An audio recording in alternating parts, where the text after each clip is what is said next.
예, 여러분 안녕하십니까? 빠박쌤이에요. 자, 이번에 물화생지 썰 주제는 태양과 행성입니다.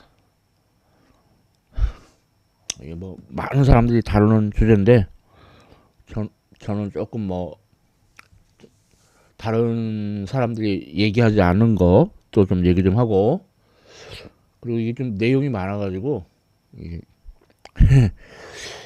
어, 원래 준비한 게 많은데 이해에 나눠서 해야 될 것 같습니다. 자, 우선 우리가 이제 흔히 별 그러는데 별 그러는데, 별에는 태양과 같은 항성, 그러니까 그 스스로 빛나는 별이죠. 행성은 스스로 빛나지 못하죠. 그 항성의 그 빛을 반사해서.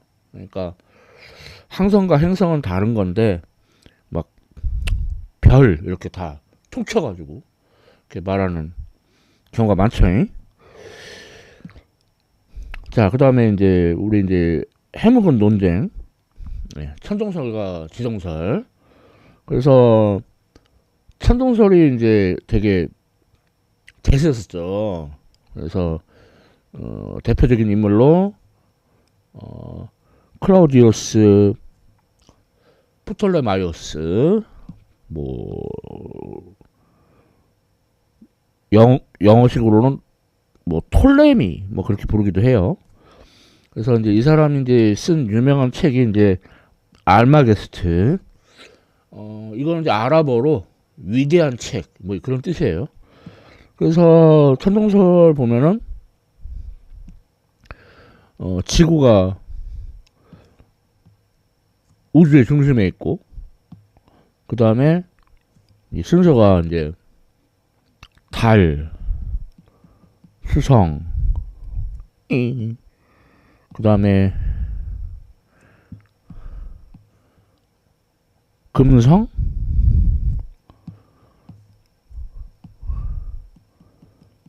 그 다음에 태양,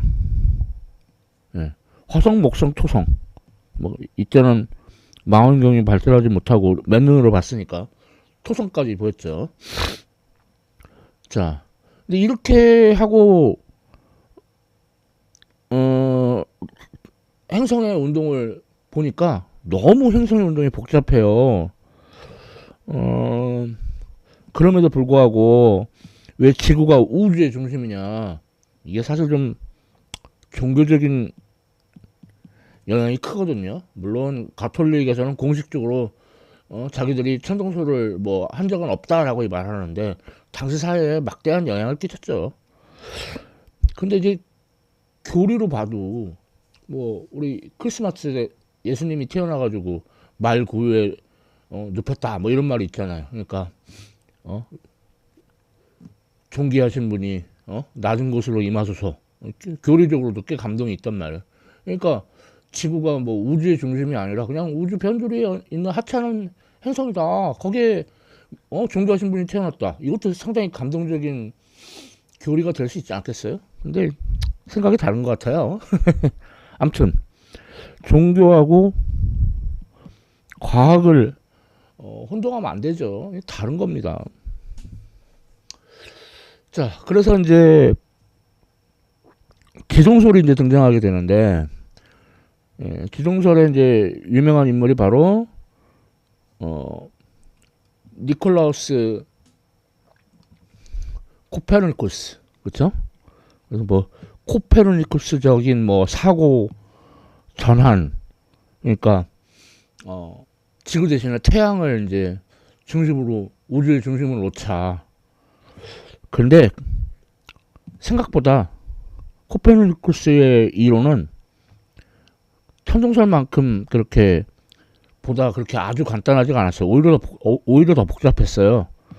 그러니까 뭐냐면은 이렇게 행성이 이렇게 쭉 가는 이심원이 있고, 그 다음에 여기서 이렇게 얘네가 이렇게 뱅글뱅글 도는 이렇게 이 추전원, 이걸 도입해서 이런 그 화성의 역행, 그러니까 지구가 화성보다 태양이 더 가깝게 있기 때문에 지구가 화성을 앞질러 가게 되죠. 추월하게 되죠. 그러다 보니까 화성이 이렇게 뒤로 빠꾸 하는 게 보인단 말이에요.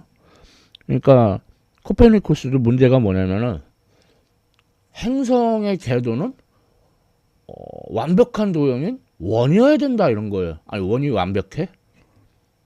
일종의 철학이죠. 완벽이라는 건 사실 완벽이 뭔지는 사람마다 다 다른데 일종의 철학이에요. 그래서 철학하고 과학을 또 혼동하면 안 되겠죠. 다른 거죠. 예, 그 다음으로는 이제 절충적인 입장인 사람들이 나오는데 우선 티코 브라헤 들어봤는지 모르겠네요. 이제 나름 유명한 사람인데 막 절충설이라고 해가지고 달하고 태양이 지구 주위를 돌고 다른 행성들은 나머지는 태양 주위를 돈다. 뭐 그런 절충설을 얘기를 했어요. 이 사람이 완전 기인인데 뭐 예를 들어 결투로 코가 잘려나가가지고 인조 코를 붙이고 다녔다던가 그리고 죽을 때는 하도 오줌을 참아서 급성 방광염으로 죽었다는 하여튼 기인이에요. 근데 이 사람의 제자인 요하네스 케플러 걸그룹 아니야. 그래서 이제 그 티코 브라헤가 급성 방광염으로 이제 갑자기 죽고 이때는 이제 티코 브라헤가 남긴 아주 방대한 관측자를 이용해가지고 케플러가 거의 인간 컴퓨터입니다. 엄청난 계산을 해대요. 그래가지고 이제 세 가지 법칙을 이제 발표를 하게 되죠. 그래서 케플러의 제 1법칙 타원궤도의 법칙. 그러니까 행성은 원궤도가 아니라 타원궤도로 돈다. 이 타원이라는 거는 이 초점이 여기하고 여기 초점이 두 개가 있어요. 그래서 이 초점으로부터의 이 거리의 합이 일정한 점들의 모임, 그게 타원이죠. 그래서 뭐 여기서 알아둘 게 뭐 근일점, 태양이 제일 가까운 지점, 원일점, 태양에서 제일 먼 지점, 그리고 이제 긴 반지름하고 짧은 반지름이 있는데 만일에 이제 원궤도면은 이 긴 반지름하고 짧은 반지름이 같은 거겠죠. 그래서 그냥 반지름 R 이렇게 쓸 테고, 그리고 이심률. 그래서 이 이심률은 0에서 1 사이의 값을 갖는데 완전히 0이면은 원형궤도고 1에 가까울수록 타원이 되게 찌그러진 거예요. 이렇게. 예. 케플러의 제1법칙. 예. 행성은 원궤도가 아니라 타원궤도로 움직인다. 대단해요. 자, 다음 케플러의 제2법칙은 면적 속도 일정의 법칙. 그래서 행성이 혹성 아니야. 행성입니다. 행성이 그 근일점 근처에 있을 때는 빠르게 회전해 가지고 이렇게 반지름은 작고 각은 큰 부채꼴 비스무리한 면적이 얻어져요. 반대로 원일점 근처가 되면 반지름은 크고 각은 작은 부채꼴 비스무리한 면적이 얻어지죠. 근데 두 면적은 같다. 그러니까 같은 기간 동안 행성이 움직였을 때 그걸 이제 면적 속도라고 부르는데 그게 일정하다는 겁니다. 면적 속도가. 그러면 이거는 이제 그 다음 이제 사실 케플러의 업적이 아니고 뉴턴의 업적인데 그거는 행성의 가운동량이 일정하다는 뜻이고, 따라서 그 태양과 행성 사이에 작용하는 힘은 중심력이다. 그러니까 태양하고 행성을 연결하는 직선을 따라서 작용한다. 이건 뉴턴의 업적이에요. 얘네는. 그래서 유춘이 그런 말로 남긴 거예요. 자신은 두 명의 거인이 있었기 때문에 남들보다 더 멀리 들어볼 수 있었다. 그 두 명의 거인 중에 한 명이 케플러인 거죠. 자, 그 다음 마지막 케플러의 제 3법칙. 자, 이건 뭐냐면은 행성이 그 태양 주위를 도는데 걸리는 시간, 그러니까 공전주기의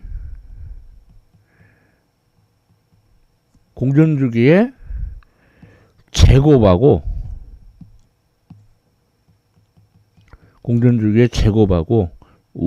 만약에 원궤도로 가면은 그 원궤도 반지름의 세제곱이 서로 비례한다. 요게 바로 케플러의 제 3법칙입니다.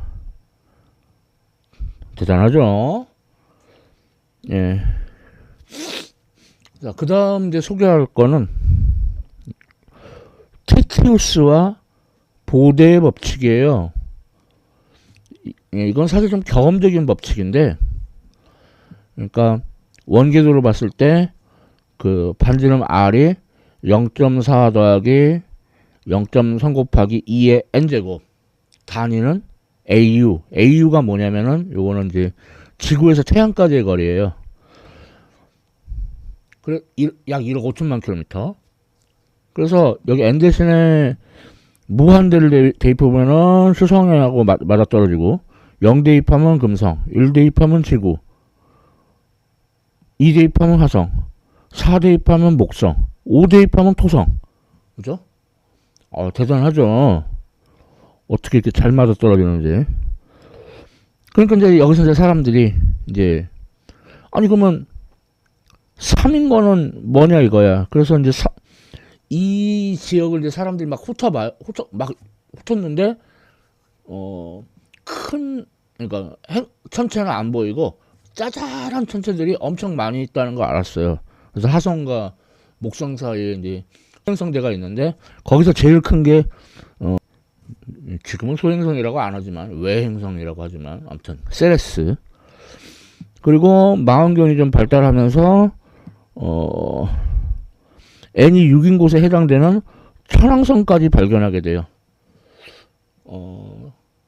그 다음부터는 안 맞아요. 근데 안 맞지만 뭐 억지로 끼워 맞추면은 7인 거는 해왕성이나 명왕성에 해당되고, 뭐 8인 거는 뭐 에리스 뭐 등등등등 그런 외행성에 해당이 돼요.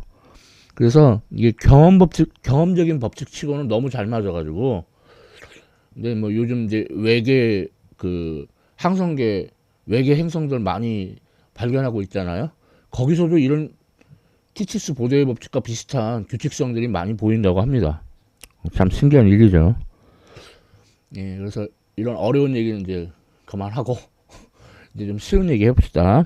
먼저 태양. 뭐 태양 기호는 뭐 원 테두리에 뭐 이렇게 점 찍은 이런 기호를 쓰고요. 그 태양은 플라즈마 상태이기 때문에 위도에 따라서 자전주기가 달라요. 그리고 이제 태양 대기인 코로나, 그게 오히려 표면 온도보다 더 뜨겁죠. 신기한 일이에요. 자, 다음은 뭐 요즘 뭐 파커 솔로 프로브로 이제 탐사 중이기도 하죠. 뭐 더 있지만 얘기 그만하고요. 자, 다음은 수성. 영어로는 머큐리. 그래서 이게 그 로마 신화의 그 메르크리우스, 그리스 신화로 하면은 그 헤르메스. 그래서 그 얘 뭐 날개 달린 모자, 모자처럼 생겼죠? 또는 뭐 지팡이라는 썰도 있고, 예, 이런 점성술 기호를 사용을 합니다. 그리고 얘는 꽤 작아요. 꽤 작은 편이고, 일단 메신저라는 탐사선으로 이제 종료를 탐사를 했었는데 그건 종료됐고, 이제 베피콜롬보라는 탐사선이 탐사 예정이죠. 그리고 얘는 되게 밀도가 커요. 지구하고 비슷해요. 근데 지구는 중력에 의한 압축이 더해진 거기 때문에 어떻게 따지면 실질적으로는 수성이 밀도가 제일 큰 행성일 수도 있어요. 그리고 20도 큰 편이라서 아인슈타인의 일반 상대성 이런 검증하는데 이용이 되기도 했습니다. 자, 넘어가고, 네, 밀도가 매우 크다. 자, 그 다음 금성. 예. 금성은 이제 비너스, 그러니까 로마 신화로 얘기하면은 베누스 여신, 또는 그리스 신화로 얘기하면은 아프로디테. 예? 그 손거울이에요, 손거울. 그게 점성술기의 유래고, 지구하고 크기나 질량이 엇비슷하죠. 근데 얘는 이게 뭐야? 어떻게 공전주기보다 자전주기가 더 기냐? 그러니까 하루가 1년보다 더 길어요. 쉽게 얘기하면. 그러니까 자전이 너무 느리기 때문에 자기장이 너무 약해요. 그리고 지금 보면은 막 두꺼운 이산화탄소 대기가 있어가지고 표면이 안 보이죠. 응? 그래서 이 대기가 너무 두꺼워가지고 표면 대기압도 엄청 크고, 그리고 이산화탄소니까 온실효과 크고, 거기다 화산활동도 강하고, 그래서 표면 온도가 그 태양에 더 가까이 있는 수성보다도 더 높아요. 금성이 태양계에서 제일 표면 평균 온도가 높고요. 그리고 자전축이 이게 요게 이렇게 완전히 뒤집어졌어요. 그러니까 뭐 물구나무 선 상태로 공전을 한다고 볼 수가 있고요. 그리고 황산비가 내리고, 물론 뭐 황산비가 표면까지 닿고 그러지는 않는다고 하는데, 아무튼 그렇고. 자, 그 다음 이제 우리가 사는 지구. 그러니까 지구가 다 지구 점성술 기호가 뭐 그냥 위도하고 경도를 표시한 거라고 그냥 그렇게 쉽게 생각하시면 돼요. 그래서 아주 생물이 살아가기 좋은 환경이죠. 그래서 반지름과 질량이 크니까 중력도 적당하고, 그 다음에 태양으로부터 거리도 적당하고, 이른바 골디락스 존. 그리고 자전주기도 적당해요. 그래서 자기장이 상당히 강해요. 그 다음에 이제 물도 많고, 그렇잖아요. 여기 보면은 육지보다 바다가 더 많잖아요. 그죠? 물도 많고, 그리고 위성으로 달이 있단 말이에요. 근데 이 달이 또 지구에 비해서 상당히 큰 위성이에요. 그것도 생물이 살아가기에 참 괜찮은 환경을 제공해 줍니다. 하여튼 아주 운빨이 아주 좋은 우리가 사는 지구였어요. 자, 다음 화성. 화성은 이제 로마 신화로 말하면 전쟁의 신 마르스, 그리스 신화로 말하면은 아레스의 요 창가, 얘가 창이고 얘가 방패, 창과 방패예요. 고추 아니야. 그리고 좀 작아요. 그러니까 지구의 절반 정도밖에 안 되죠, 반지름이. 질량은 10분의 1밖에 안 되고. 그래서 중력도 약하고, 자기장도 약하고, 대기는 얇고, 뭐 그래요. 그럼에도 불구하고 화성으로 갈 거니까 뭐 그러고 있죠. 예. 그리고 이제 화성에는 태양계에서 제일 높은 올림푸스 산이 있어요. 높이가 27km나요. 우리 지구에서 제일 높다는 에베레스트 산도 반올림 하면 9km밖에 안 되는데. 그리고 뭐 그랜드 캐년은 저리 가랄 정도로 매우 긴 메리너 계곡이 있어요. 아주 독특한 행성이죠. 자, 다음 그 화성과 목성 사이에 있는 그 소행성대에 있는 그 중에서 제일 큰 세레스. 세레스는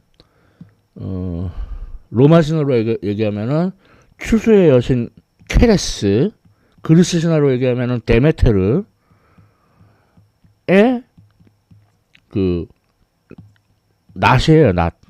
그게 점성술 기후고요. 엄청 작아요. 뭐 엄청 작습니다. 달보다도 작아요. 달보다도. 그래서 사람들 썰이 뭐냐면은 그 화성과 목성 사이에 파이썬 그 코딩 언어 아니야. 그거의 파괴로 생겨났다는 주장이 있습니다. 근데 소행성대에 있는 거를 다 모아도 그렇게 큰 뭐 전체의 질량이 안 나온대요. 그러니까 아마도 이 주장은 옳지 못한 것 같아요. 좀 신빙성이 떨어져요. 자, 그 다음에 그래서 세레스 같은 거는 요즘은 외행성이라고 부릅니다. 작은 행성이라 이거죠. 외소한 작은 행성. 자, 다음 이제 목성. 목성은 이제 그 로마신으로 말하면은 유피테르, 영어로는 주피터라고 그러죠. 그리스 신화로 말하면은 제우스. 예, 번개. 예, 좀 번개처럼 보이죠? 번쩍. 예. 그래서 반지름이 지구의 11배 되고요. 질량은 318배나 되고요. 그리고 자전주기가 되게 짧아요. 약 10시간 만에 한 바퀴씩 돌죠. 그래서 좀 적도가 빵빵, 그래서 적도가 좀 부풀어 있는 모습을 보입니다. 그리고 자전이 강하기도 하고, 뭐 어쩌고 저쩌고 다른 원인들도 있지만, 그래서 자기장이 굉장히 강해요. 자기장이 굉장히 강하고, 그리고 대적점, Great Red Spot, 이게 지구 두세 배 정도 크기는 되는데, 여기 있죠? 여기. 네. 이 대적점이 사실 저기압이 아니고 고기압이에요. 고기압성 폭풍이에요. 신기하죠? 자, 다음, 토성. 토성은, 로마신으로 말하면은, 사투르누스. 그리스 신화로 얘기하면은 크로노스. 이것도 낫이에요, 낫. 낫을 좋아해. 아무래도 점성술, 중세 유럽이 농업이 기반이니까. 그래서 반지름은 지구의 한 9배 정도 되고, 근데 질량은 95배밖에 안 돼요. 그러니까 얘는 밀도가 되게 작아요. 물보다도 작아요. 그래가지고 우스갯소리로 아주 넓고 넓은 바다가 있다면 그 위에 토성이 둥둥 뜰 거다. 뭐 그런 말이 있죠. 얘도 자전주기가 되게 짧아서 적도가 빵빵한 모습이 있고, 그리고 이제 역시 이제 토성 하면은 요 고리죠, 고리. 고리. 그리고 위성이 엄청 많아요.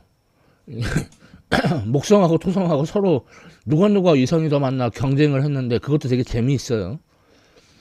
막 서로 엎치락뒤치락. 지금은 이제 토성이 확 앞질러 있는 상태입니다. 자, 다음 천왕성.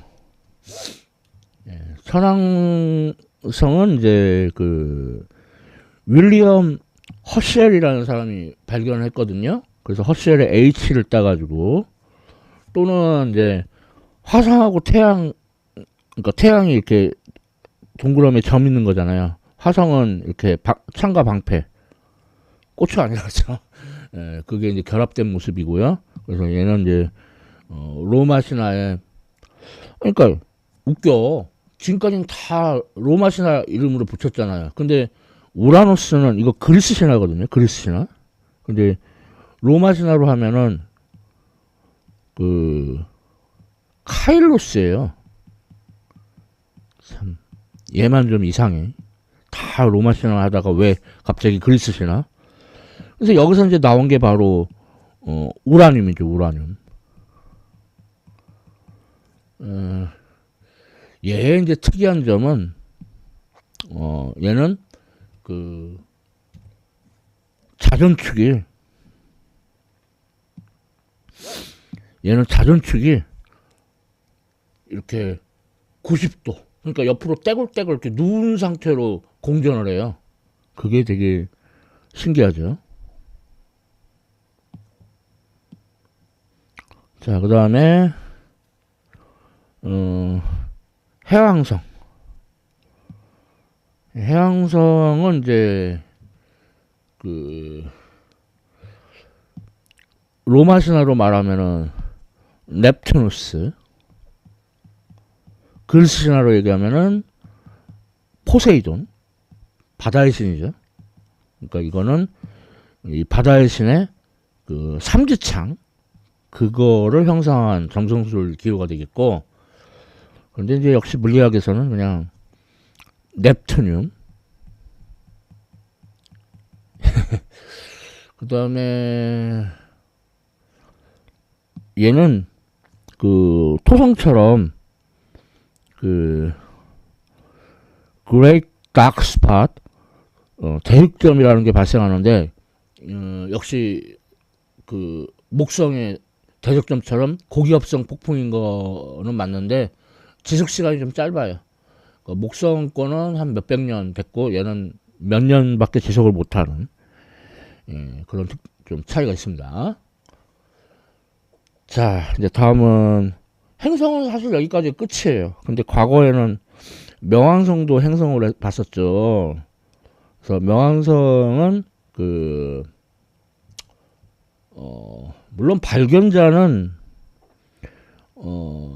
클라이드 톰보라는 사람이 발견을 했는데, 그 사람이 이제 그 근무한 천문대가 로엘 천문대예요. 근데 그 퍼시벌 로엘, 그 사람의 이니셜, 그래서 PL, 또는 뭐 저승의 신 플루톤, 이건 로마 신화고, 그리스 신화로 얘기하면은 하데스, 그래서 그 PL, 그게 이제 P하고 L, 그게 이제 점성술기호로 쓰기도 하고, 또는 이제 해왕성 그 삼지창을 좀 변형을 해가지고 바다의 신의 삼지창을 조금 변형한 신호를 쓰기도 합니다. 그런데 이제 과학하는 사람들은 이제 그 플루토늄 하고 연관시키죠. 그래서 이게 크기가 되게 작아요. 그래서 이게 행성인가 많은 논란이 있었죠. 근데 이제 갖가지 이제 이유로 해가지고 이제 세레스와 함께 외행성으로 이제, 그러니까 외소 행성으로 이제 따로 다시 분류가 되었고, 그리고 얘도 특징이 그 천왕성처럼 거의 이렇게 옆으로 누워서 이렇게 떼굴떼굴 구르는, 그렇게 공전을 하는 그런 특징이 있어요. 그래서 시간 관계상 뭐 이런 식으로 조금 띄엄띄엄 자세히는 못 알아봤고, 이렇게 하여튼 빠박쌤의 모라생대썰 태양과 행성에 대해서 살짝 썰풀어 봤습니다. 예, 지금까지 시청해 주셔서 감사합니다.